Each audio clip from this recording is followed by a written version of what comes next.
Good morning friends. From today we will start a series of complete Lucent book. So today I will briefly explain and discuss biology section from Lucent. So let's go ahead. Firstly we will talk about the introduction of biology. तो biology क्या होता है? Biology is the branch of science in which living beings is study.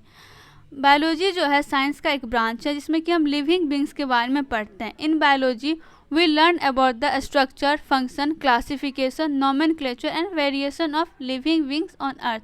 अर्थ पे जितने भी living beings हैं उनके classification, structure, function, nomenclature, इन सब के बारे में हम बायोलॉजी में अध्ययन करते हैं. Basically biology term is derived from two Greek word bios and logos. Bios का मतलब लाइफ होता है और लोगोस का मतलब स्टडी, इसलिए स्टडी ऑफ लाइफ को हम लोग बायोलॉजी बोलते हैं. Therefore study of life is called biology. The term biology was first coined by Lamarck and Treviranus in the year 1801. जो बायोलॉजी टर्म है सबसे पहले दो साइंटिस्ट लेमार्क और ट्रेविनस के द्वारा दिया गया था. Biology has two main branch, botany and zoology. Botany को हम लोग प्लांट साइंस भी बोलते हैं. Botany is the study of different aspects of plant. Plant के जितने भी डिफरेंट वेरिएशंस हैं उन सब का स्टडी हम बॉटनी में करते हैं. और थियोफ्रेटस जो है फादर, बॉटनी के फादर हैं. Theophrastus is known as the father of botany. Zoology, zoology is the study of various aspects of animal. Animal के वेरिएशंस के बारे में, उनके क्लासिफिकेशंस के बारे में हम जूलॉजी में पढ़ते हैं. और एरिस्टोटल को हम लोग जूलॉजी और बायोलॉजी के पिता कहते हैं. Aristotle is called the father of zoology as well as biology. Important term of biology, biology के कुछ इंपॉर्टेंट टर्म्स हैं, उन्हें देखते हैं. एनाटॉमी, एनाटॉमी जो है वो ग्रीक वर्ड एनाटॉम से मिलके बना है और एनाटॉम का मतलब होता है डायसेक्शन. तो anatomy is the study of internal structure of organism. Organism के जो इंटरनल स्ट्रक्चर हैं उनको हम उनके बारे में अध्ययन करते हैं एनाटॉमी में. अगर हम ह्यूमन्स की बात करें तो ह्यूमन्स में जो उनके इंटरनल स्ट्रक्चर हैं उनको ऑब्जर्व किया जाता है, फिर उनको हम स्टडी करते हैं. एग्रोलॉजी, जो एग्रोलॉजी वर्ड है उसको नॉर्मली हम एग्रो का मतलब एग्रीकल्चर से लिंक करते हैं, बट एग्रो का जो मीनिंग होता है to study about the field और टिल्ट लैंड. जहाँ फील्ड की बात होगी वहाँ सॉयल आ जाएगा. तो agrology is the soil science dealing specially with production of crops.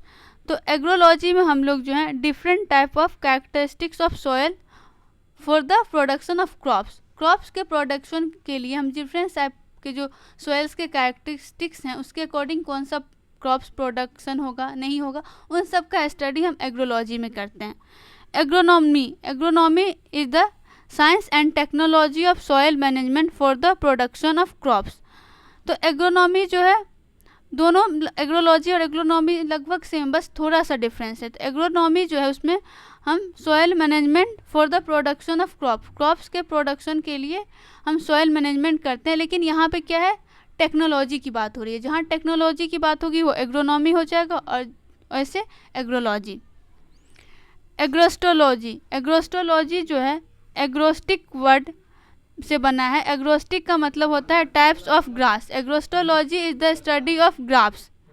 And arthrology, arthrology में हम लोग क्या स्टडी करते हैं, जॉइंट्स का. तो आर्थ्रोलॉजी को हम लोग ऐसे लिंक कर सकते हैं अर्थराइटिस. तो अर्थराइटिस क्या है, जॉइंट का प्रॉब्लम है, तो arthrology is the study of joint. Apiculture, apiculture जो है लैटिन वर्ड एपी से मिलके बना है और एपी का मतलब बी होता है. तो apiculture is rearing of honey bee for Honey. तो हनी बी का रेयरिंग मतलब पालन. हनी बी का पालन करते हैं किस लिए, हनी के लिए. तो apiculture is the rearing of honey bee for Honey. Anthropology, anthropology is the study of origin, development and relationship between the culture of past and present human. Anthropology में हम लोग ऑरिजिन, ह्यूमन के जो ऑरिजिन है उनका डेवलपमेंट है, हमारे जो पूर्वज हैं उनके कल्चर और आज के कल्चर में क्या डिफरेंस है, क्या रिलेशनशिप है, उन सब के स्टडी हम एंथ्रोपोलॉजी में करते हैं. Anthology, anthology is the study of flower और फ्लावरिंग प्लांट. एंथोलॉजी में हम लोग फ्लावर्स और फ्लावरिंग प्लांट के स्टडी करते हैं. Angiology, angiology the study of blood vascular system including arteries and veins. Angiology में हम ब्लड वस्कुलर सिस्टम के बारे में पढ़ते हैं, स्पेशली आर्टरीज और वेंस के बारे में। Andrology branch of physiology and medicine specially deals with the problem related to male reproductive system. Andrology में जो है मेल रिप्रोडक्टिव सिस्टम से रिलेटेड जो भी प्रॉब्लम्स और इशू होते हैं उसको कैसे डील किया जाए उसको हम लोग स्टडी करते हैं। एंड्रोलॉजी जो है फिजियोलॉजी और मेडिसिन का एक ब्रांच है जिसमें हम लोग मेल रिप्रोडक्टिव ऑर्गन से रिलेटेड स्टडी करते हैं। Bryology bryology is the study of bryophytes. Bryophytes के स्टडी को हम लोग ब्रायोलॉजी बोलते हैं और ब्रायोफाइट्स जो है डोंट प्रोड्यूस फ्लावर और seeds. Biometrics biometrics is the statistical analysis of biological data.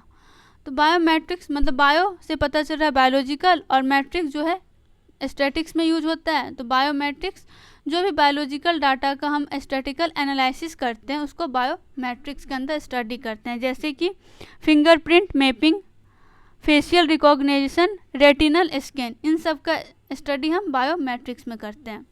Medical engineering is application of engineering for the production and designing of spare parts for overcoming various defects in main example artery limbs, artificial limbs, iron lungs, pacemaker etc।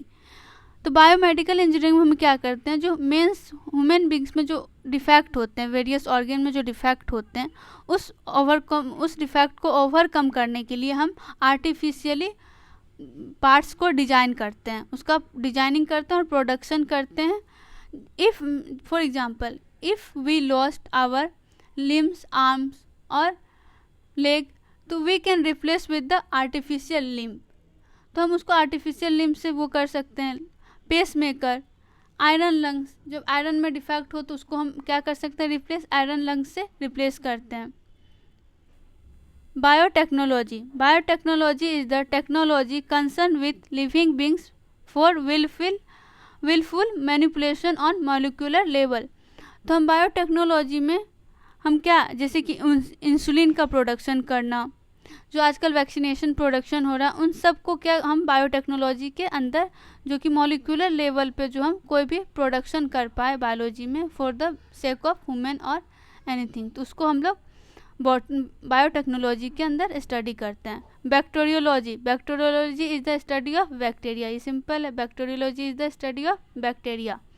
Cytology cytology is the study of cell, cell के study को हम क्या बोलते हैं, cytology. Cryobiology it is the study of effect of low temperature on organism and their preservation.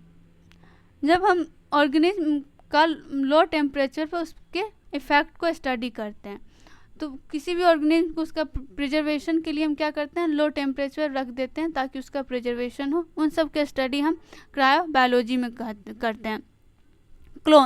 Clones are genetically identifiable individual in a population. जो clone है, clones में हम क्या करते हैं, एक जैसा जीन्स होता है, उस जीन्स को उसका क्लोनिंग मतलब एक जैसे जीन्स को बनाया जाता है लेबोरेटरी में, जिससे कि सेम ऑर्गेनिज्म है और ऐसे प्रोड्यूस करने के लिए, तो क्लोनिंग होता है जब एक जैसे जीन्स को यूज किया जाता है। Cardiology cardiology is the study of heart, heart के स्टडी को हम लोग क्या कहते हैं, कार्डियोलॉजी।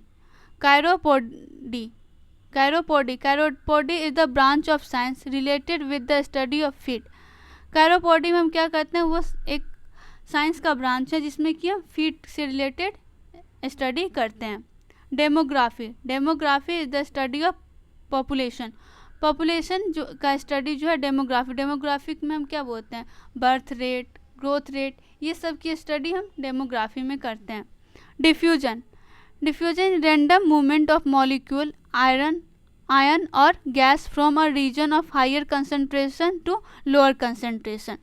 डिफ्यूजन में किसी भी पार्टिकल्स का, उधर वो मॉलिक्यूल्स हो, आयन्स हो और गैस हो, उन सब का जो रैंडम मूवमेंट होता है वो एक हायर कंसंट्रेशन लेवल से लोअर कंसंट्रेशन की ओर, उसको हम डिफ्यूजन कहते हैं।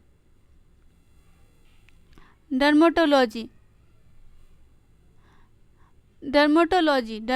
Is the study of skin से रिलेटेड इशू हम डर्मेटोलॉजी के अंदर स्टडी करते हैं। Dendrochronology counting and analysis annual growth ring of tree to know the its age. Dendrochronology में हम क्या स्टडी करते हैं, जो ट्री होते हैं, ट्री के जो रिंग्स बने होते हैं उनको हम काउंट करते हैं और एनालाइज करते हैं कि उनका एज क्या है। तो नॉर्मली डेंड्रोक्रोनोलॉजी में हम प्लांट्स के एज को स्टडी करते हैं, क्या, रिंग्स के एनुअली रिंग्स को काउंट करके।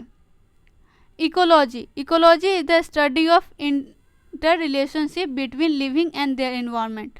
इकोलॉजी में जो हमारे लिविंग विंग्स और उसके इन्वायरमेंट में क्या इंटर रिलेशनशिप हैं उनको स्टडी करते हैं कि हम और हमारे आसपास में क्या एक दूसरे के, जैसे कि हम बायोटिक ऑर्गेनिज्म, अबायोटिक, ये सब किसमें, इकोलॉजी में स्टडी करते हैं।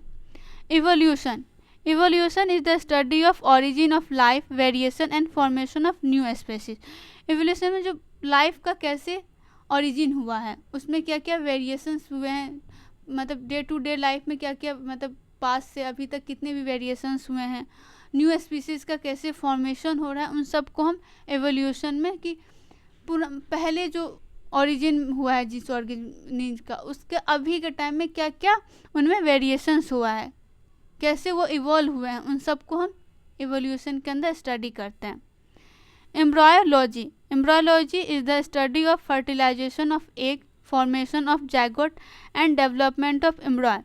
एम्ब्रायोलॉजी में जो एग के फर्टिलाइजेशन के स्टडी करते हैं, फर्टिलाइजेशन ऑफ एग, जाइगोट का फॉर्मेशन कैसे होता है, एम्ब्रॉय कैसे डेवलप करता है, उन सब को हम एम्ब्रायोलॉजी में स्टडी करते हैं। Eugenics is the study of factor connected with the improvement of human race. Eugenics की बात करें तो यू मतलब गुड एंड जेनिक्स मतलब growing, good growing. The study of factor connected with the improvement of human race, इसमें ऐसे factors को हम स्टडी करेंगे जो इम्प्रूवमेंट ऑफ ह्यूमन रेस के लिए कनेक्टेड हो, और डिस्करेज करेंगे जेनेटिक डिजीज को।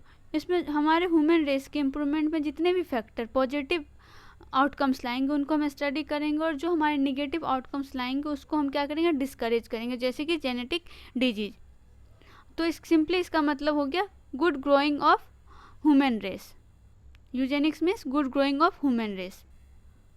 यूथेनिक्स is the study of environmental condition that contribute to the improvement of human being.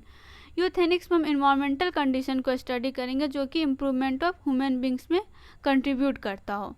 इसमें हम क्या करेंगे, इन्वायरमेंट को पॉजिटिव इन्वायरमेंट कंडीशन को रखेंगे ताकि जो हमारा ह्यूमन रेस में जो इम्प्रूवमेंट हो वो भी पॉजिटिव हो, क्योंकि अगर इन्वायरमेंट में हम अल्टर करते हैं, इन्वायरमेंट को सही रखते हैं, तो वो इनडायरेक्टली कहीं ना कहीं हमारे ह्यूमन बींग्स में इम्प्रूवमेंट लाएगा। Euphenics is the improvement of phenotypic defect due to the genetically abnormality by altering the environment.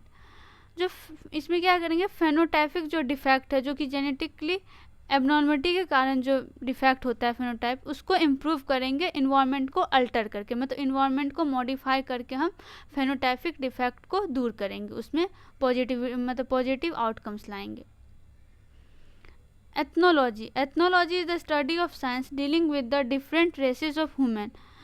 Ethnology में हम लोग जो अर्थ पे जितने भी टाइप के रेसेज हैं, उन ऑफ ह्यूमन के जो भी रेसेज हैं उनको स्टडी करेंगे, साइंटिफिकली स्टडी करेंगे, उनके सिमिलरिटी, डिफरेंस और उनका ओरिजिन, हर कुछ के बारे में साइंटिफिकली स्टडी करेंगे, उसको एथनोलॉजी बोलेंगे।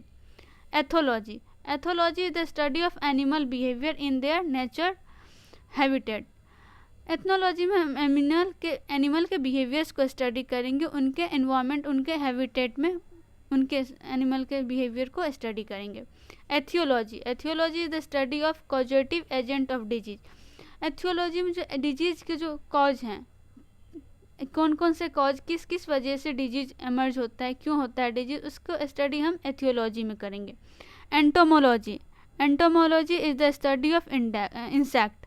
एंटोमोलॉजी में क्या चीज़ की स्टडी करेंगे, इंसेक्ट्स की, और इंसेक्ट्स जो एंटोमोलॉजी है वो एक जूलॉजी का ब्रांच है। Exobiology is the study of possibility of life in space.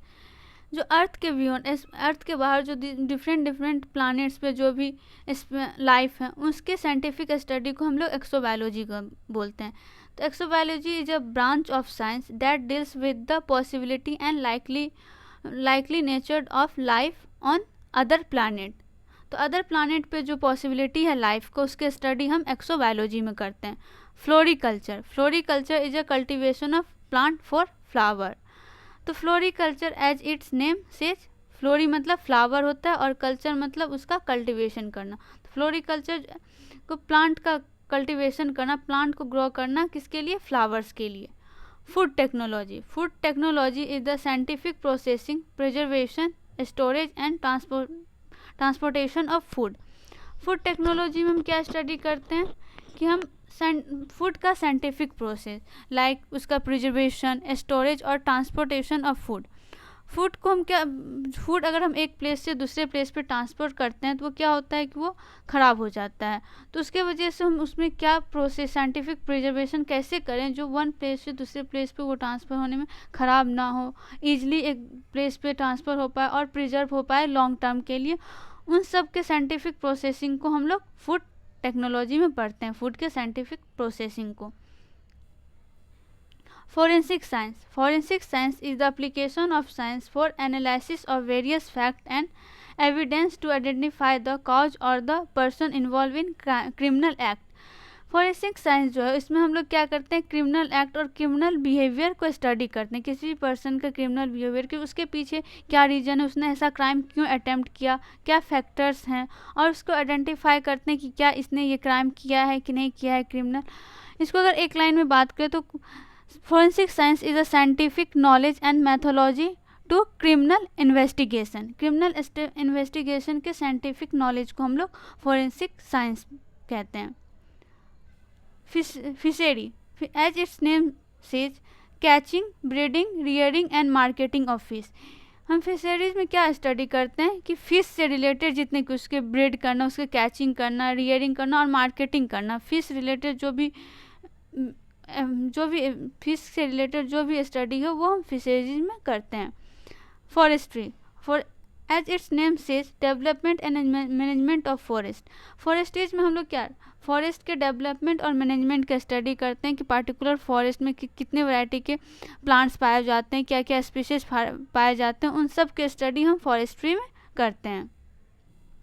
Fermentation, fermentation is the process of incomplete oxidation that occurs in microbes and other cells in absence of oxygen leading to the formation of ethyl alcohol।